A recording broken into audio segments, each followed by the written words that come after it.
नमस्कार मित्रों, अगर मैं आपसे कहूं कि रामायण में अगर माता सीता नहीं होती तो आपका जवाब क्या होगा।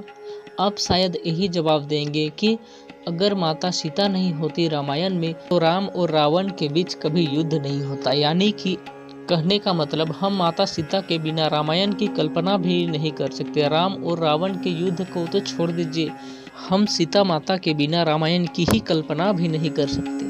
कहने का मतलब है कि जैसा कि हम अपने पुराणों में या वेदों में देखते हैं कि किसी भी युग के अंत होने में किसी न किसी स्त्री का हाथ अवश्य ही होता है। यदि आप राम और रावण के युद्ध में अगर सीता की सबसे बड़ी भूमिका नहीं मानते, अगर आप शूर्पणखा को ही मान लेते हैं, तो वहाँ भी वही बात लागू होती है कि किसी स्त्री के लिए ही यह रामायण में राम और रावण का युद्ध हुआ।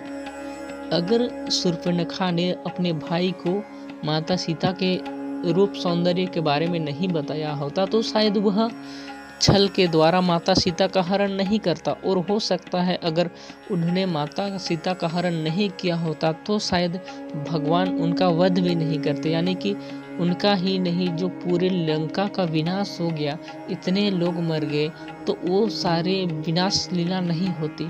तो इसमें कहीं न कहीं एक नारी का ही हाथ है, जिसके चलते इतने बड़े युद्ध को अंजाम दिया गया।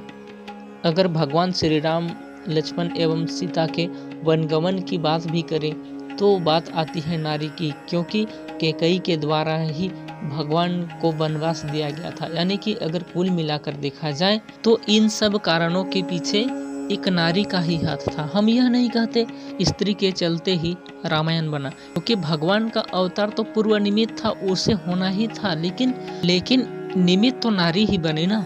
इसी प्रकार क्या आप द्रौपदी के बिना महाभारत के युद्ध की कल्पना कर सकते हैं? तो शायद आपके मन में भी यही बात आएगी कि शायद द्रौपदी ने कर्ण को सुतपुत्र नहीं कहा होता तो कर्ण भी उनसे बदला लेने के लिए उतना ज़्यादा व्याकुल नहीं होता। इसी प्रकार अगर द्रौपदी ने दुर्योधन को अगर अंधे का पुत्र अंधा होता है इस प्रकार से अगर कमेंट नहीं करती तो शायद दुर्योधन भी द्रौपदी से बदला लेने के लिए इतना उतावला नहीं होता और वह प्रतिशोध की आग में नहीं जल रहा होता। और अगर ऐसा होता तो शायद इतना बड़ा महाभारत का युद्ध नहीं होता। खैर, वो सब बातें जो कुछ भी हो, बस हमारे कहने का मतलब यह है कि सब कारणों के पीछे एक नारी का ही हाथ था। जो हमने त्रेता युग में देखा, एक नारी के कारण त्रेता युग में इतना बड़ा युद्ध हुआ और त्रेता युग का अंत हो गया। द्वापर युग के अंत में भी इतने बड़े महाभारत हुआ एक नारी के चलते, और महाभारत के बाद उस युग यानी कि द्वापर युग का अंत हो गया। तो अब प्रश्न यह उठता है कि क्या इस कलयुग में भी एक नारी होगी जिसके चलते बहुत बड़ा युद्ध छिड़ेगा और इस कलयुग का अंत हो जाएगा? तो मित्रों, पूरे विश्व में आज यह चर्चा हो रही है कि जिस तरह से त्रेता युग को देखें या द्वापर युग को देखें, भगवान अवतरित होने के समय एक नारी का हाथ होता है और उस नारी के चलते एक महाविनाशकारी युद्ध होता है और उस युग का अंत होता है। तो शायद इस कलयुग में भी एक नारी के चलते क्या इस कलयुग का अंत हो जाएगा, महाप्रलय की शुरुआत होगी, क्या महायुद्ध छिड़ जाएगा? तो आज लोगों को लग रहा है कि नुपुर शर्मा के बयान के कारण जिस तरह पूरे विश्व के मुस्लिम देश एक हो रहे हैं, विश्व ही नहीं बल्कि इसका असर हमारे पूरे भारत देश में भी पड़ रहा है। आज हमारे भारत देश में भी लोग भाईचारे को भूलकर किस तरह सड़कों पर निर्मम हत्याएं कर रहे हैं। कैसे कन्हैया जैसे भोले भाले लोगों की सड़कों पर निर्मम हत्याएं की जा रही है।